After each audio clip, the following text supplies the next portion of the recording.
The Spotlight brought to you by Beacon Plumbing. Good evening and thank you for joining us for the Spotlight. I'm David Rose, and we begin with some hard lessons about our kids' safety. We're barely into May, but we've already seen too many children with guns in their hands. Some fake, most stolen, and almost always a danger to themselves and others. Alcohol can be just as deadly as a bullet, though. Just ask the family of a WSU student whose name is now forever linked to the dangers of hazing. But first, it took about 2 years for an East Side dad to finally open up about the most traumatic and shocking event of his life. He is sharing his story now to spare others from the same pain. The Spotlight's Hannah Kim has more on a dangerous challenge that took the life of his 13-year-old son. At first glance, it could look like a suicide, but it's not. It's a game that's been around for a while, but has resurfaced on social media, luring kids to do dangerous acts, and they don't even realize it could kill. A sense of serenity. Yeah, it's a neat place. Sometimes interrupted by welcome visitors. Deer come down, walk behind the bench while I'm here. Many come to Bellevue's Lewis Creek Park to feel active. But Jeff Van Lith is here to feel something else. He'd run up this hill, run back down the other side, and try to beat everybody taking the path. It's just a place to come talk to him. Jeff's beloved son, Ethan Burke Van Lith, was found unresponsive in 2020. I found myself doing CPR on him. Well, his brother had to call 911. And it was an absolute shock. The day of his death, Ethan was Ethan. Joyful, positive, fun. He asked his dad to go out on the water that day. He asked me, "Hey, Dad, when you get off work, can we take the wave runner out on Lake Washington?" I was like, "Sure. I'll be home in 2 hours. We'll take it out." Within those 2 hours, Jeff says Ethan tried the choking game, also known as the blackout challenge. Within that 2 hours, he chose to try something that he heard about and expected to walk out. 10 minutes later, he just didn't. He says he had never heard about the choking game, but Jeff says the detectives who showed up did. The first thing they said was, "This is not what you think it was." And Jeff is far from alone. He now belongs to a private group with dozens of parents across the world who say they've lost children to the choking game. Whether it's the choking game or the Benadryl challenge or any of these things you've seen on social media, I mean, they're just, something needs to be done about it. He and other parents are desperately fighting for Congress to pass the Kids Online Safety Act, or KOSA. Their minds aren't developed enough to make a good conscious decision on something life-threatening. If it can happen to Ethan, it can happen to anybody. And why do you say that? Because he was just such a sound kid. Smart, happy, and we were parents that talked to him about everything that we knew. Just one bad decision took away a young boy who was full of life and love, a straight A student who also excelled in sports. There's a lot of families sitting at home right now that don't know about it, and now they're gonna see it. And if even one of those people talk to their kids, maybe they don't end up the same. Come June, marking Ethan's birthday, Jeff will be back here on this little hill. On his birthday and things like that, we always let balloons up in the air here. Where this special bench sits, dedicated to Ethan, who is forever 13. In loving memory of Ethan Burke Van Lith, 2007 to 2020, a beloved son, brother, friend, a beautiful boy who will always be the light of our lives.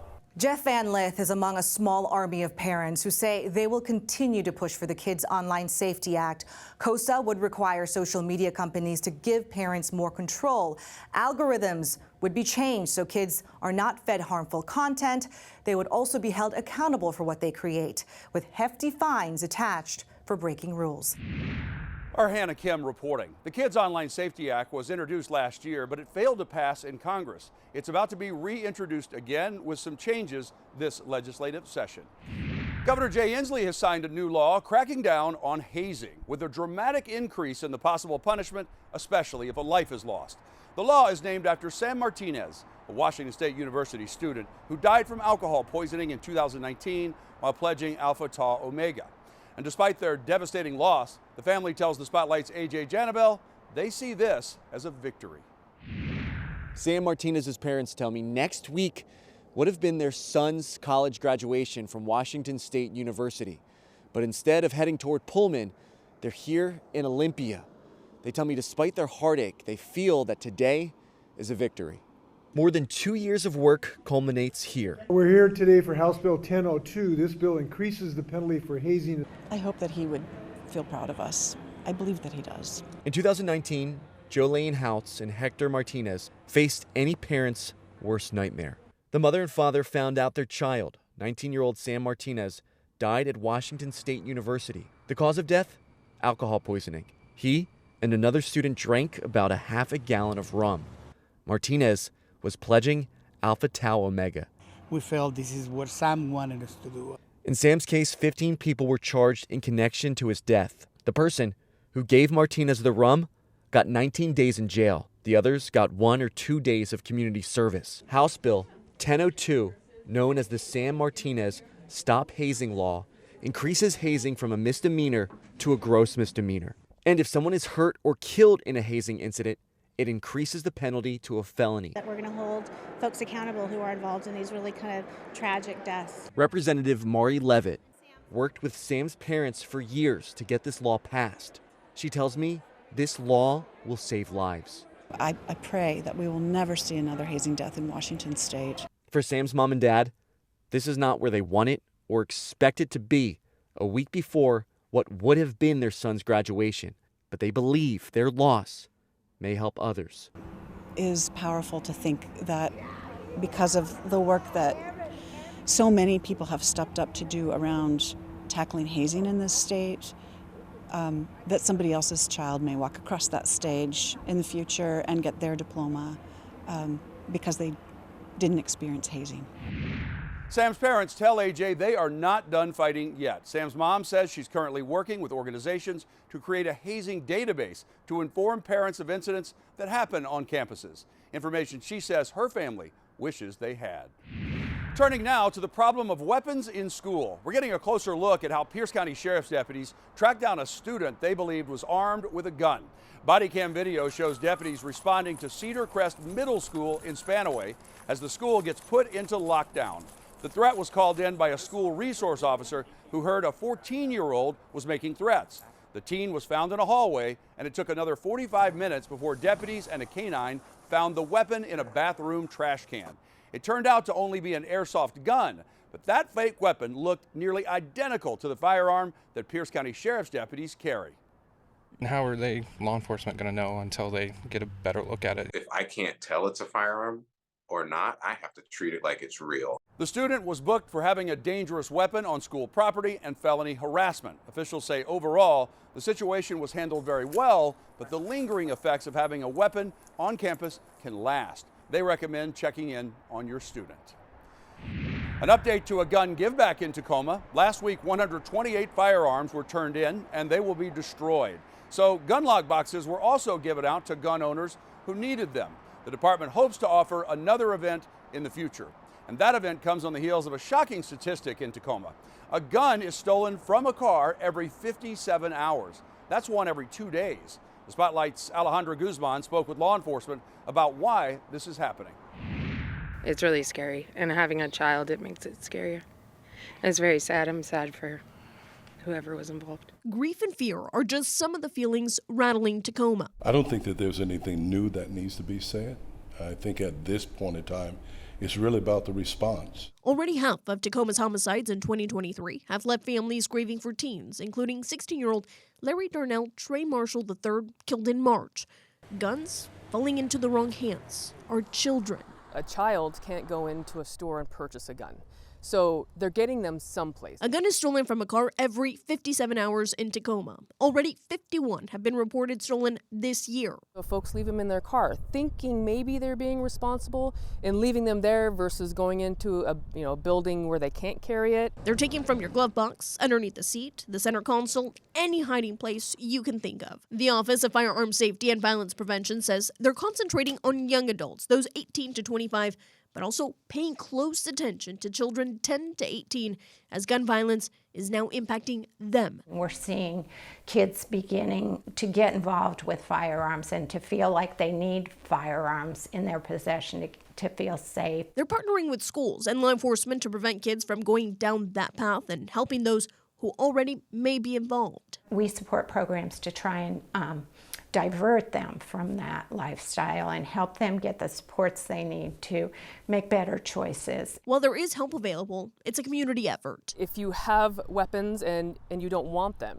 you can give them to the police department. Drop them off, we'll take them. Keeping your gun in a safe is also recommended. Another option, trigger locks. As a responsible gun owner, I need to know when it's okay and when it's not okay to carry my firearm. That's Alejandra Guzman reporting from Tacoma. When we come back, taking matters into their own hands when it comes to fighting public drug use. We'll show you what a group of local cities are doing in anticipation of drugs like fentanyl, meth, and heroin becoming decriminalized.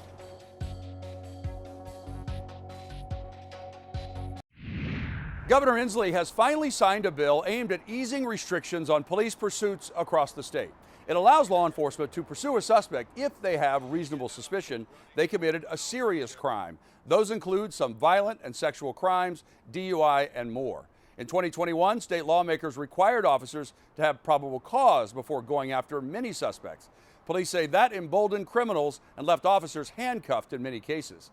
The latest change will require law enforcement officers to complete an emergency vehicle operations course and become certified in at least one intervention option. The governor signed the bill while at the opening of a new regional training facility for new police officers. It's located in Pasco. The facility will enable law enforcement agencies to hire and train more officers and recruit more people within their communities, something the governor says is crucial. We need more law enforcement officers on the street in the state of Washington, and we are going to get them. These folks deserve backup. Our cities all have shortfalls in police officers, and we want to do everything we can, not to defund police, not to detrain them, but to fund them and train them, and that's what we're doing here today. 3 other facilities are planned for our state, one in Vancouver, one in Everett, and another in Bellingham. But a major order of business was left undone in Olympia. The legislature failed to agree on how to fix our state's drug possession law. A special session called by Governor Inslee could result in passage of a compromise bill, but cities around the region are now scrambling to enact their own ordinances in case both sides still refuse to budge. The Spotlight's Zach Andrews reports that Everett is the latest local council to make public drug use a criminal act. I'm not in favor of legalizing powerful substances such as fentanyl. This is not marijuana and alcohol anymore. It's the failed bill that split Olympia, 15 House Democrats joining all Republicans in voting against the modified Senate Bill 5536, sparking Inslee to call a rare special session set for May 16th. If legislators don't strike a deal, the previous law expires and possession or use of any drug is no longer against the law in Washington state come July 1st. I don't think any of us could have anticipated where we'd be, that we'd have to pass local ordinance saying, hey, these illegal substances are actually illegal in our city, right? We know that at some point in time, if you use fentanyl, it is going to kill you. It's okay. That's what we're saying. Possess it, use it. We're not going to stop you. That doesn't sound compassionate to me. These mayors hope state lawmakers will put drugs like fentanyl, meth, and heroin back on the books as at least a misdemeanor. But no agreement in Olympia has another effect, one these towns are okay with. So our ordinance goes into effect July 1. Should there be no deal, any local government would then have the authority to write their own law here, and that's just what they're doing. Right. My hopes are that the legislature takes a really good hard look at the ordinance that we passed last night and uses that as a roadmap. If we don't have a statewide solution, that our local communities have a region-wide solution that makes it clear what is legal and what is not in our county and in our communities. And there are two sides to this. There's the public use side, smoking, injecting on sidewalks, and there's the possession side, getting caught with a drug like fentanyl or heroin. The public use element has seen quite a bit of support for bans, especially even with those lawmakers in Olympia. It's possession. That's where a lot of this debate lies as we continue to follow this story throughout Olympia as that special session begins on May 16th. That was Zach Anders reporting from Everett. And when we return, after public outrage in Enumclaw and Tenino, a King County council member wants to make it harder for sexually violent predators to find transitional housing.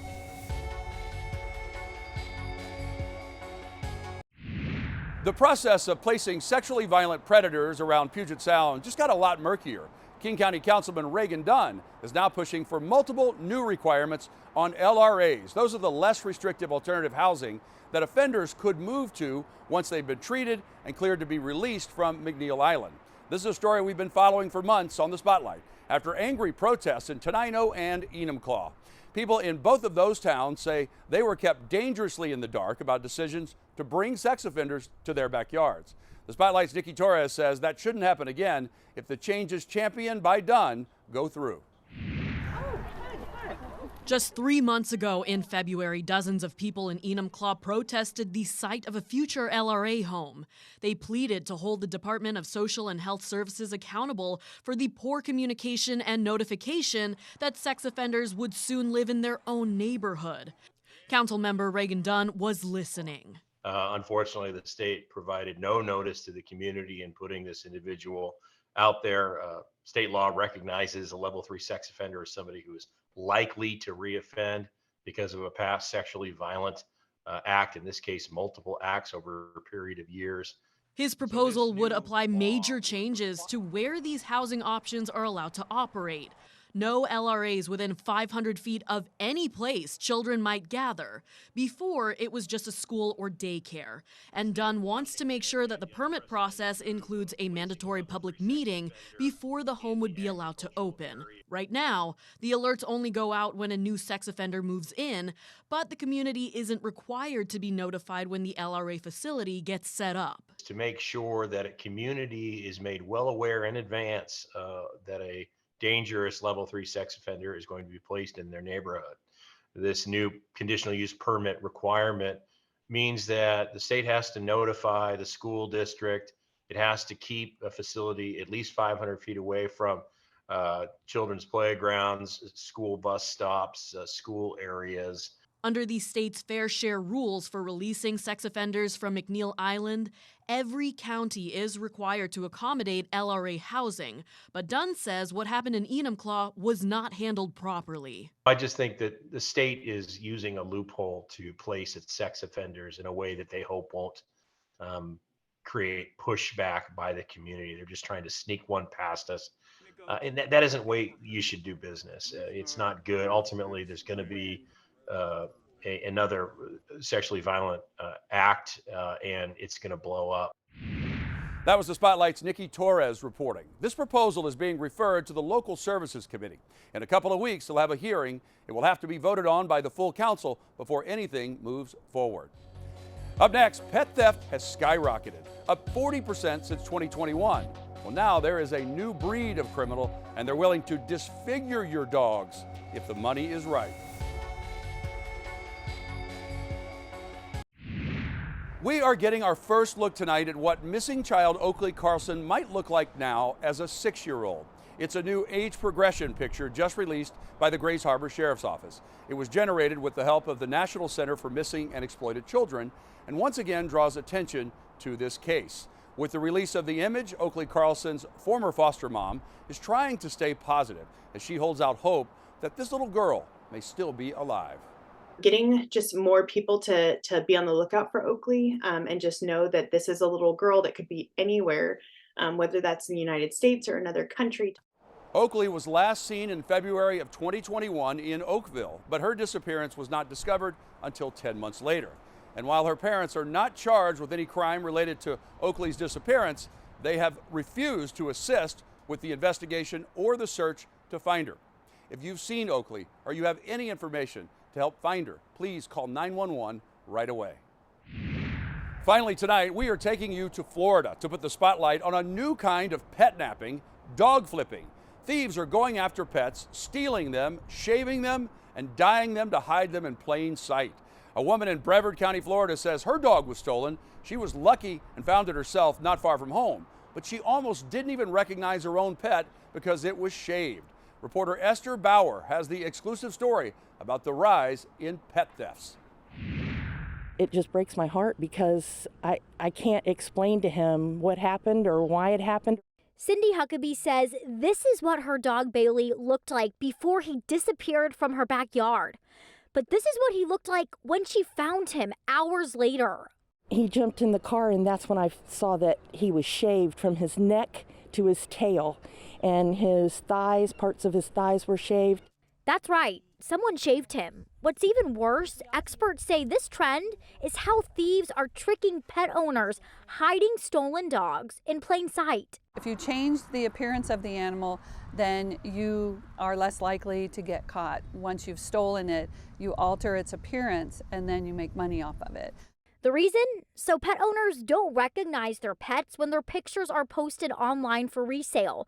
But canine crooks aren't stopping at shaving dogs. They're changing their color too. There's now pet-friendly dyes. So aside from shaving the pet down, they also can dye it a different color. Over the past few years, pet theft has skyrocketed, up 40% since 2021, with thieves finding new ways to hide the crime. The top breeds stolen include French Bulldog, German Shepherd, Labrador Retriever, Siberian Husky, and Yorkshire Terrier. It just takes, 32 seconds for them to disappear. The Brevard Humane Society says microchipping is the best way to protect your pet. Also, get your pet spayed or neutered so it's less attractive to thieves, and make sure you have a working security system. Bailey is now safe at home, but he's not the same. Now he is very skittish. He stays back. He sits and lays in the corner, and that's not like him at all. Animal abuse experts say the behavior changes are common and concerning. It's just like people that have been kidnapped. They are traumatized. This pet is traumatized because somebody took it and is doing things to it that is not normal. While Bailey is still healing, Cindy is more cautious than ever before. It does make me very scared. If I had children, I wouldn't let them go trick-or-treating or whatever around the neighborhood like we did when we were little. Thank you, Esther, for that report. And a reminder, never leave your dog in your vehicle. We have pets stolen all the time out of locked vehicles. And as the weather heats up, it is dangerous anyway. So please don't put your dog in danger. That's all the time we have on this edition of The Spotlight. Until next week, be smart and stay safe.